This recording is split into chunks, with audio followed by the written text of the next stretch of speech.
Maraknya lahan yang terbakar di kawasan Muara Enim, pihak Polres Muara Enim akan menindak tegas pelaku pembakaran lahan. Selain sebagai Satgas Kebakaran Hutan dan Lahan dalam penanganan pemadaman api, Polres juga bertindak sebagai penegak hukum untuk pelaku pembakaran lahan. Beberapa minggu terakhir, titik kebakaran lahan di kawasan Muara Enim semakin menonjol. Pihak kepolisian dari Polres Muara Enim bersama BPBD, Manggala Agni, BPK terus melakukan pemadaman di lokasi yang menjadi titik api. Selain melakukan pemadaman api di lapangan dan melakukan tindakan preventif, Polres Muara Enim juga berwenang dalam penindakan hukum bagi pelaku yang kedapatan membuka lahan dengan cara dibakar.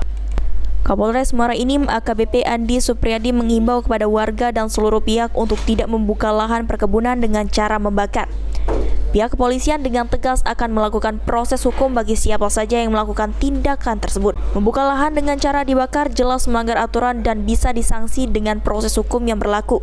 Kepolisian tak segan melakukan proses hukum bagi mereka yang kedapatan melakukan pembakaran lahan. Kami sampaikan, kami tidak mau melakukan penangkapan terhadap masyarakat yang melakukan pembukaan lahan secara dibakar, sehingga kami mohon kerjasama kepada seluruh masyarakat agar tidak menjadi target kami untuk melakukan penangkapan terkait kebakaran hutan dan lahan, ya.